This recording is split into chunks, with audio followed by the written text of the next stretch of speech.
Join Sid for this edition of It's Supernatural. Mes invités ont appris à capturer le cœur de Dieu à travers l'adoration. Alors que les gens les rejoignent, ils entendent des anges chanter et entendent réellement des instruments surnaturels. À tout de suite dans cette édition de It's Supernatural. Join Sid on this edition of It's Supernatural. Bonjour, c'est Trent ici. Bienvenue dans mon monde où c'est naturellement surnaturel. Je parlais justement à Nick et Rachel Billman et ils voyagent partout dans le monde avec des gens comme Randy Clark qui ont des réunions de miracles tout simplement géniales. Mais en ce qui me concerne, vous, les psalmistes, avez préparé le terrain pour les miracles, je veux dire. Et au fait, cela va être difficile pour vous de croire qu'ils se connaissent depuis toujours. Est-ce vrai? Ils ont commencé à diriger l'adoration ensemble à 13 ans. Ils sont tous les deux pasteurs. Quel est votre cœur? Qu'est-ce que vous voulez voir accompli quand les gens adorent le Dieu le plus élevé?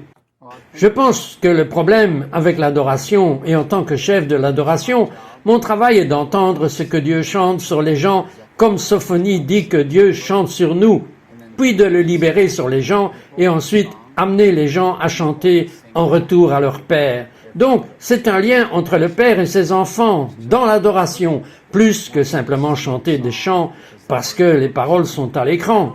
Mais à partir de cette intimité, je pense que tout est possible. Oui, c'est vrai. Et juste avant de passer à l'antenne, je lui ai dit que j'écoutais son nouveau CD intitulé « Le dernier d'entre eux ». Et il y a une chanson que j'aime beaucoup, ça s'appelle « Et vous allez l'aimer ». Juste après et un peu plus tard, nous aurons un montage de certaines de leurs chansons et vous entendrez ceci, ça s'appelle « Viens me trouver ». Parlez-moi de ce chant. Eh bien, nous dirigions l'adoration et d'ailleurs, ils écrivent leur musique pendant qu'ils dirigent l'adoration. Je veux dire, ce n'est pas comme si vous étiez à la maison le soir et que vous écriviez chaque note. Tout était spontané, depuis le début. Et c'était un de ces chants que nous dirigions l'adoration dans notre église avec juste quelques amis un soir. Et en fait, nous chantions comme Alléluia, juste des louanges. Et puis tout d'un coup, j'étais dans une vision ouverte. Et j'ai vu toutes ces églises vivantes. Et elles disaient, Dieu, nous voulons te voir, nous voulons entendre ta voix, nous voulons te connaître. Et Dieu a répondu. Et j'ai été emmené dans les rues, et j'ai vu tous les pauvres, les sans-abri, les malades. Et j'ai entendu sa voix me dire, alors, viens me trouver. Et nous avons commencé à chanter les paroles de Matthieu 25, parce que c'est la moindre des choses de ceci. Et donc, le chant Viens me trouver parle de si vous voulez voir Dieu, si vous voulez avoir une rencontre avec Dieu. Alors, allez vers le plus petit d'entre eux, et vous le trouverez là, parce que Jésus s'est identifié comme le moindre d'entre eux dans ce passage de l'Écriture. Il a dit, quand j'ai eu faim, tu m'as donné à manger. Quand j'ai eu soif, tu m'as donné à boire. Et Jésus s'identifie. Ce n'est pas difficile de trouver Jésus. Non, ce n'est pas difficile. Maintenant, quand ils adorent Dieu, la façon dont ils le font à leur manière, unique, la façon dont les cieux s'ouvrent, plus de guérisons que vous ne pouvez en compter se produisent lors de leurs réunions. Et les gens entendent des anges, ils entendent des instruments surnaturels. Parlez-moi de la fois où vous avez entendu le piano alors que vous étiez juste tard dans la nuit en train d'adorer. Mon Dieu, oui, en fait, ça m'a un peu fait peur parce que je dirigeais l'adoration, juste moi, juste ma guitare dans notre église, peut-être à minuit. Et tout d'un coup, j'entends un piano jouer. Et je pensais qu'il n'y avait sûrement personne ici dans le bâtiment. Et donc, juste parce que j'étais curieux, je suis sorti du hall et j'ai regardé vers le sanctuaire, mais personne n'était là-dedans. Alors j'ai pensé que, ok, je continue de jouer. Et je l'ai entendu encore. Et cette fois, c'était plus fort. Et il n'y avait personne du tout dans le bâtiment. Personne ne jouait du piano. Et à cause de cela, nous avons écrit un chant. Je rejoindrai les anges. Parce que nous avons réalisé qu'il y a une adoration au ciel 24 heures sur 24, 7 jours sur 7, non-stop. Et donc, lorsque nous adorons, nous synchronisons simplement le ciel et la terre et nous nous joignons à ce qui se passe déjà dans l'esprit. Vous savez ce que je crois? Je crois que lorsque vous et d'autres qui aimez Dieu dirigez l'adoration, il y a toute une bande d'anges qui adorent si vous dansez. Ils dansent comme vous.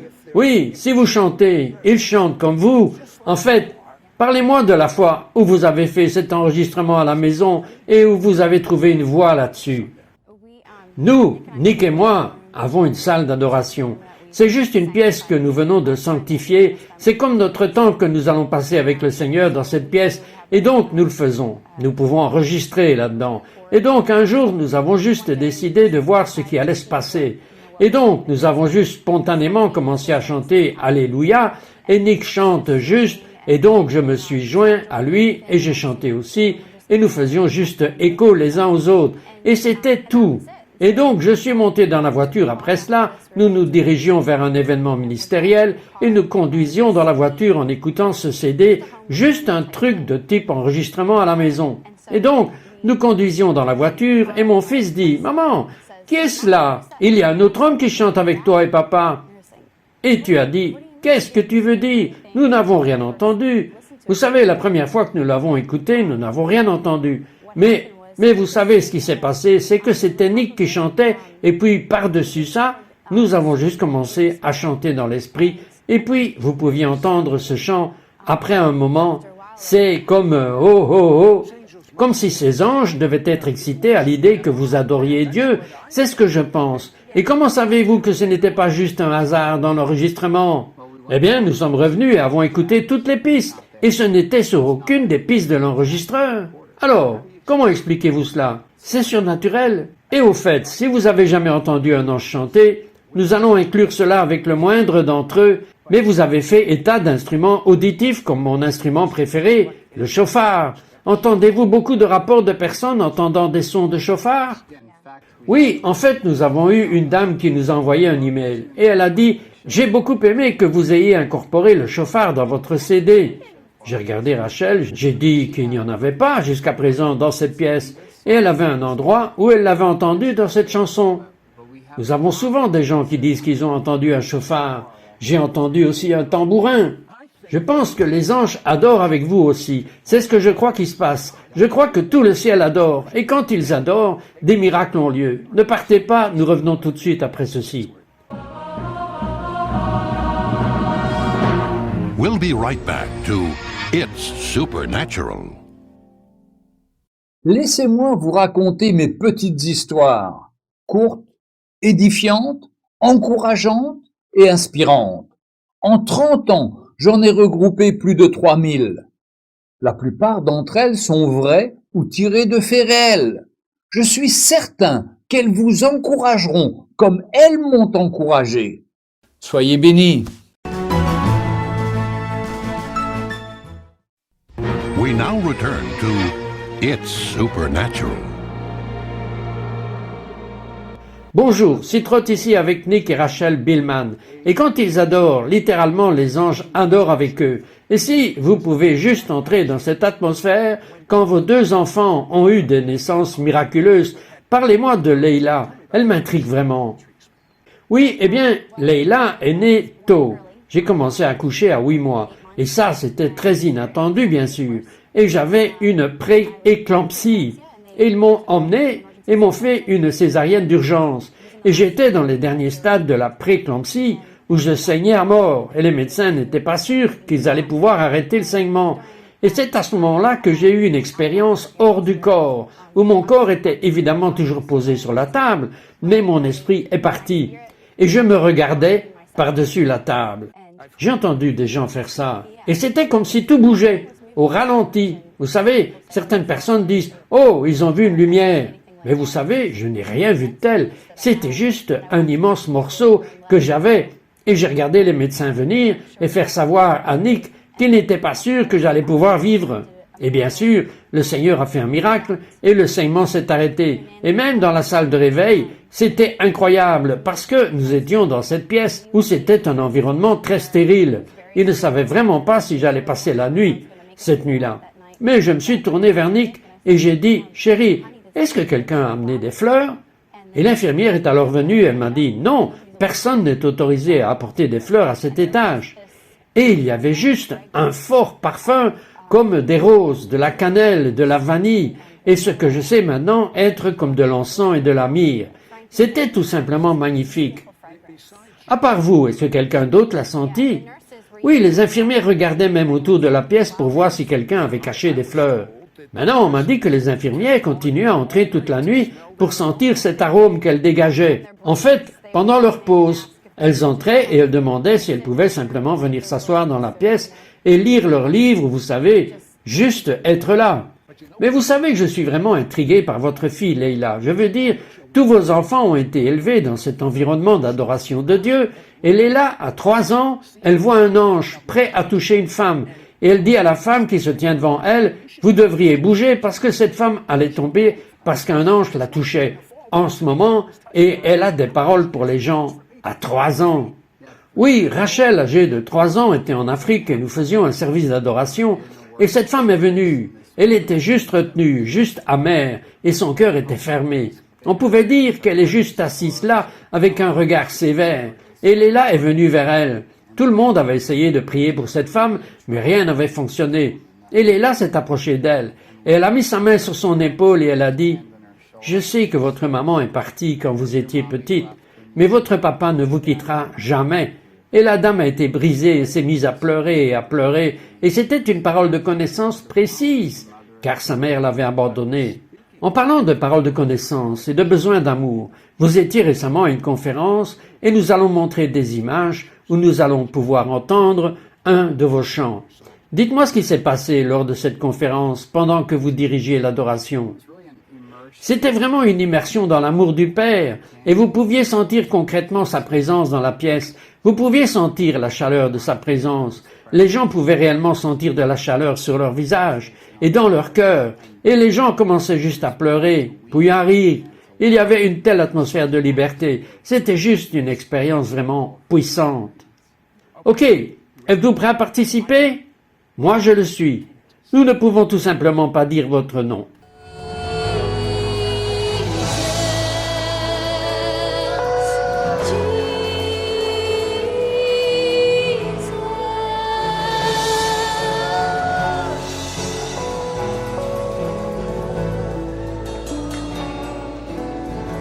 We just can't say your name enough. We just can't say your name enough. We just can't say your name enough. We just can't say your name enough. We just can't say your name enough. We just can't say your name enough. We just can't say your name enough. We just can't say your name enough. We just can't say your name enough. We just can't say your name enough. We just can't say your name enough. We just can't say your name. We just can't say your name enough. We just can't say your name enough. We just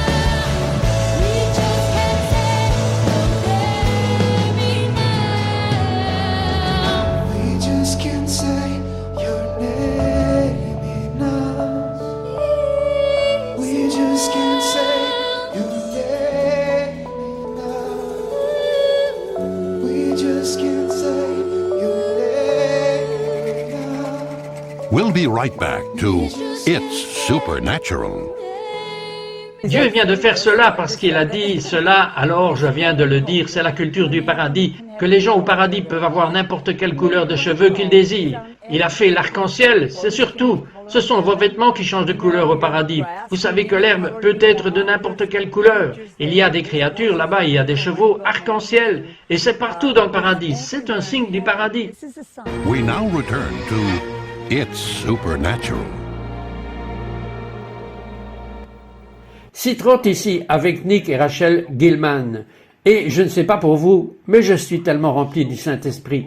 Rachel, qu'est-ce que vous m'avez dit quand vous regardiez cette vidéo? J'ai dit que j'étais là en train de la vivre, et juste en la regardant à nouveau, je voulais remonter en arrière dans la télévision pour en faire l'expérience à nouveau. C'est ce que je ressens à propos de votre CD.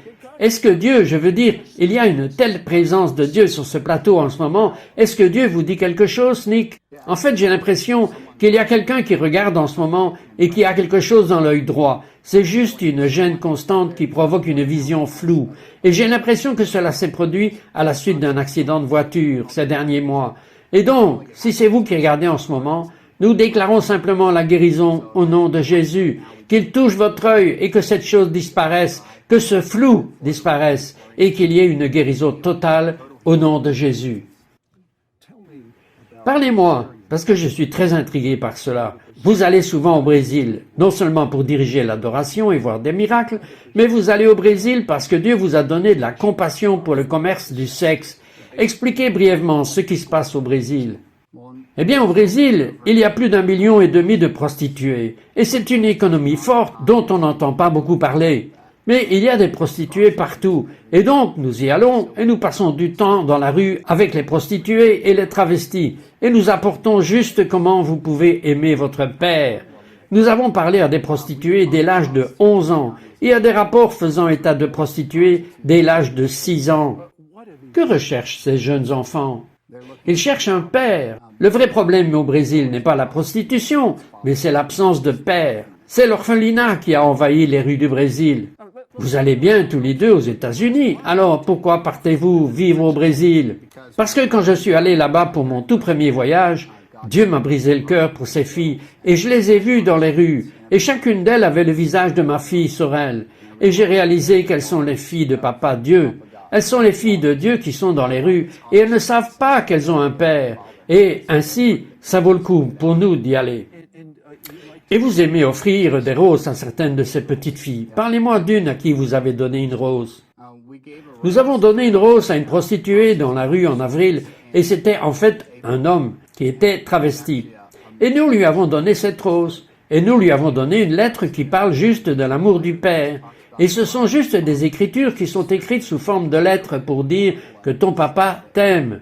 Et il a en fait jeté la rose par terre, et cela a brisé mon cœur. Puis quelques jours plus tard, nous l'avons revu dans la rue, et nous sommes allés donner une rose à une autre personne.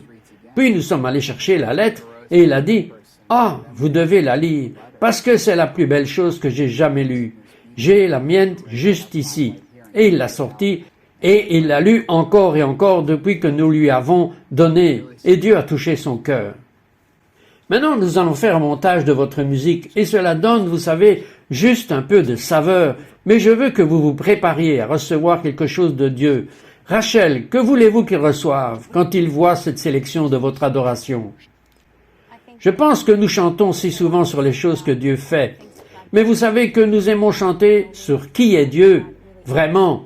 Et vous ne pouvez pas chanter sur qui est vraiment Dieu sans voir ces images, et sans, vous savez, voir le moindre d'entre eux, et les gens dans la rue, et les aveugles, et les prostituées, et les orphelins. Et je veux vraiment que vous fassiez l'expérience de ce que le cœur du Père vous dit.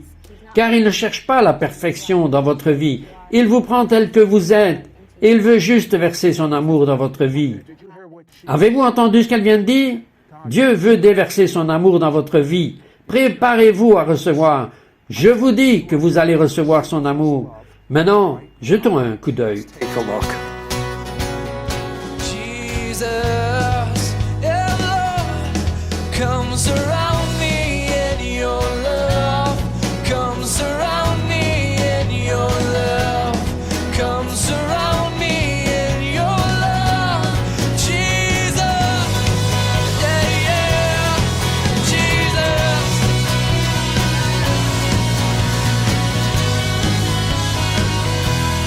You have overcome.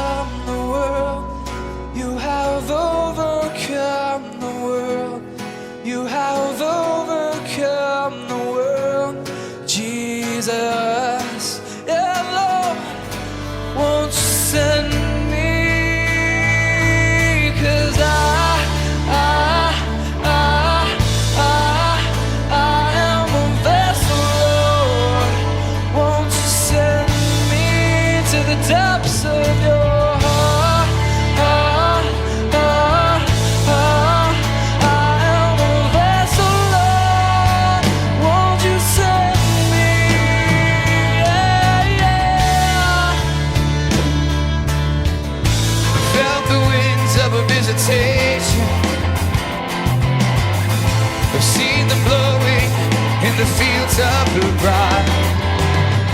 But now I long for habitation. Would you come and dwell inside?